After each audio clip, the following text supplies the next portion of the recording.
कि इस देश में गरीब गरीब होते जा रहा है, अमीर अमीर होते जा रहा है। मिडिल क्लास के तरफ से आपके देश को चलाने के लिए 80% टैक्स वहां से आता है। हमारे देश के 10% लोग जो है वो 80% इनकम करते हैं और बचे हुए जो 90% लोग हैं वो बाकी के 20% इनकम करते हैं। लेकिन ये जो 80% कमाते हैं उनसे टैक्स सिर्फ 20% आता है और जो ये 20% कमाते हैं उनसे इनकम आता है 80%। एक अपर मिडिल क्लास का व्यक्ति भी 30% देता है और अडानी अंबानी जी हो या कोई भी अमीर आदमी हो वो भी 30% का इनकम टैक्स देता है। तो ये बहुत ही कॉन्ट्रास्टिंग डिफरेंस है कि करोड़पति लोग भी 30% दे रहे हैं और एक मिडिल क्लास का व्यक्ति भी 30% दे रहा है। अपनी जिंदगी तबाह कर रखा है मिडिल क्लास ने, क्योंकि उसके सपने हैं, अपने उस सपने को पूरा करने के लिए वो काम कर रहा है, काम से कमाई कर रहा है और उस कमाई से टैक्स पे कर रहा है। कुछ जर्नलिस्ट बैठे हुए थे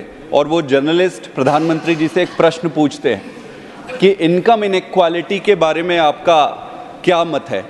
प्रधानमंत्री जी थोड़े से मुस्कुराते हैं और मुस्कुरा कर कहते हैं कि क्या सबको गरीब बना दे क्या। प्रधानमंत्री जी का कुछ समय पहले हमने एक छोटी सी एक बात देखी थी, वीडियो था जिसमें कुछ जर्नलिस्ट बैठे हुए थे और वो जर्नलिस्ट प्रधानमंत्री जी से एक प्रश्न पूछते हैं कि इनकम इनइक्वालिटी के बारे में आपका क्या मत है। प्रधानमंत्री जी थोड़े से मुस्कुराते हैं और मुस्कुरा कर कहते हैं कि क्या सबको गरीब बना दे क्या। मेरा ये मानना है कि देश के प्रधानमंत्री जी को इनकम इनइक्वालिटी जैसे संवेदनशील और महत्वपूर्ण मुद्दे पर थोड़ी गंभीरता से लेनी चाहिए थी। सर, इनकम इनइक्वालिटी से हेल्थ इनइक्वालिटी होती है, एजुकेशन इनइक्वालिटी होती है, सोशल वेलफेयर इनइक्वालिटी होती है, लाइफस्टाइल इनइक्वालिटी होती है और ओवरऑल देश में जो इनइक्वालिटी आती है वो इनकम के इनइक्वालिटी से ही आती है। ऑनरेबल चेयर सर, मैं आपके माध्यम से ये बताना चाहता हूँ कि हमारे देश के 10% लोग जो है वो 80% इनकम करते हैं और बचे हुए जो 90% लोग हैं वो बाकी के 20% इनकम करते हैं। लेकिन ये जो 80% कमाते हैं उनसे टैक्स सिर्फ 20% आता है और जो ये 20% कमाते हैं उनसे इनकम आता है 80%।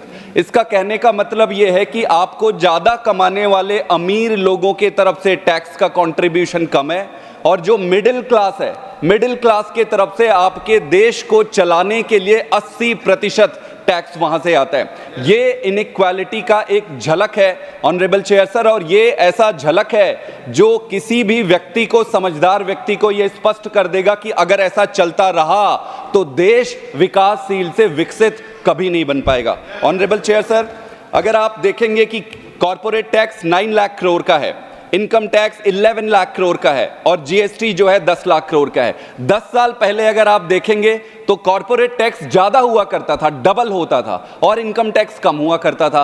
आज इनकम टैक्स कॉर्पोरेट टैक्स से ज्यादा हो गया है। ये क्या बताता है? इनकम इनइक्वालिटी बताता है, इनइक्वल डिस्ट्रीब्यूशन ऑफ इनकम बताता है और ये बता रहा है कि पूरे देश का भार जो सैलरीड और मिडिल क्लास है वो अपने पीठ पर लेकर चल रहा है। ऑनरेबल चेयर सर, अगर इनको हम 3 कैटेगरी में ले लें बड़े सिंपल तरीके से, तो आपको एक अपर क्लास का सेगमेंट आ जाएगा, एक मिडिल क्लास आएगा और एक आ जाएगा लोअर इनकम वाले जिसमें कि फार्मर्स और लेबर रहते हैं। अगर मैं मिडिल क्लास की बात करूं सर, तो 15 लाख से ऊपर की कमाई करने वाले को लगभग 30% का इनकम टैक्स लगाते हैं। तो जो 15 लाख कमा रहे हैं, स्वाभाविक है कि एक साल में अगर 15 लाख कमा रहे हैं तो मिडिल क्लास ही होगा, 1 लाख के आसपास पर मंथ का आप ले लें। तो एक अपर मिडिल क्लास का व्यक्ति भी 30% देता है और अडानी अंबानी जी हो या कोई भी अमीर आदमी हो वो भी 30% का इनकम टैक्स देता है। तो ये बहुत ही कॉन्ट्रास्टिंग डिफरेंस है कि करोड़पति लोग भी 30% दे रहे हैं और एक मिडिल क्लास का व्यक्ति भी 30% दे रहा है। सर, मिडिल क्लास आदमी के जीवन में एक ही बदलाव आया है। पहले वो 9 से 5 काम करता था, आज 9 बजे सुबह से लेके वो 10 बजे तक, फिर वर्क फ्रॉम होम, फिर सैटरडे, फिर संडे। अपनी जिंदगी तबाह कर रखा है मिडिल क्लास ने, क्योंकि उसके सपने हैं, अपने उस सपने को पूरा करने के लिए वो काम कर रहा है, काम से कमाई कर रहा है और उस कमाई से टैक्स पे कर रहा है। आप चाहे इनकम पे टैक्स ले लो, अगर वो कुछ खरीदता है तो खरीदने पे टैक्स ले लो, थोड़े बहुत इन्वेस्टमेंट करता है तो आप उस पे भी टैक्स लगा रहे हो। चारों तरफ टैक्स पे टैक्स और टैक्स के पैसे से ही हमारे फिनेंस मिनिस्टर या हम सबके लिए कह रहा हूं मैं, बैठ जाते हैं पेन पेपर लेके, मिडिल क्लास के पैसे को 4 पैसा इसकी टोपी उसके सर, उसकी टोपी उसके सर। कोई विजन नहीं है ऑनरेबल चेयर सर। मैं बहुत दुख के साथ ये कह रहा हूं, मेरे पास समय कम है, अगर आप मुझे समय दे तो मैं बता सकता हूं कि कैसे जो बजट है पूरी तरीके से फ्लॉप है, इस पे कुछ भी नहीं रखा है honourable chair sir. Middle class की ये गाथा है, आप लीजिए मिडिल क्लास को एक सबसे इंपॉर्टेंट चीज है जैसे जॉब है, आपने कहा कि 50 लाख जॉब देंगे और जो जॉब देगा, इंटरेस्टिंग चीज है, जो जॉब देगा 1 लाख की सैलरी वाला जॉब देगा उसको 3,000 का इंसेंटिव देंगे। आप मुझे ये बताइए कौन ऐसा व्यक्ति होगा 1 लाख की सैलरी देगा 3,000 के इंसेंटिव के लिए? कोई नहीं देगा। आप इंसेंटिवाइज करके जॉब क्रिएट नहीं कर सकते। अगर आपको जॉब क्रिएट करना है तो आपको जो एग्जिस्टिंग सेटअप है, एजेंसीज है, इंस्टीट्यूशंस है, कंपनीज है, 20 सेकंड्स आर रिमेनिंग, उनको बढ़ाना पड़ेगा और नए कंपनीज बनाने पड़ेंगे। सबसे इंपॉर्टेंट चीज सर, मुझे 2 मिनट का समय दीजिएगा सर, मैं आपसे निवेदन करता हूं। Time is allotted bye honourable chairman. Sir एक चीज देखिए, अभी सबसे बड़ी चीज आई, सोलर पॉलिसी लेके आया मोदी जी ने, सरकार ने सोलर पॉलिसी। इस सोलर पॉलिसी में आप लार्ज स्केल पे सोलर पैनल लगाने की बात कर रहे हैं। टाइम इज अप मिस्टर पाठक।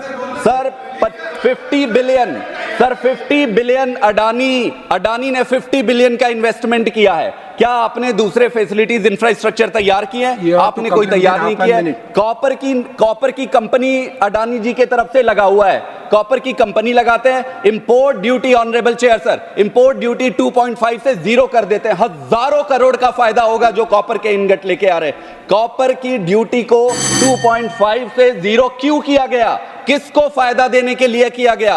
कच्छ में, गुजरात में अडानी ने एक कंपनी लगाई है, उसको फायदा। फर्टिलाइजर में ऑनरेबल चेयर सर, फर्टिलाइजर में आप 13% रिड्यूस कर देते हैं, कॉपर के इंपोर्ट ड्यूटी आप 0% कर देते हैं। तो ये क्या है? विजन कहां है ऑनरेबल चेयर सर? सर मेरा पेन समझिए, सर मेरा दुख समझिए, विजन कहां है?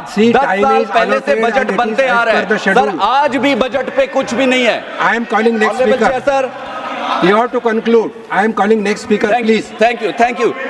मेरा सिर्फ एक ही सबमिशन है सर, मेरा सिर्फ एक ही सबमिशन है सर कि इस देश में गरीब होते जा रहा है, अमीर होते जा रहा है, मिडिल क्लास अपने पीठ में, मिडिल क्लास को लगता है कि वो अपना बोझ ढो रहा है, मिडिल क्लास पूरे देश का बोझ ढो रहा है। ये टैक्स खेलना बंद करके सरकार को सही तरीके से काम करना पड़ेगा। स्पीकर इज बहुत सुरेश रेड्डी।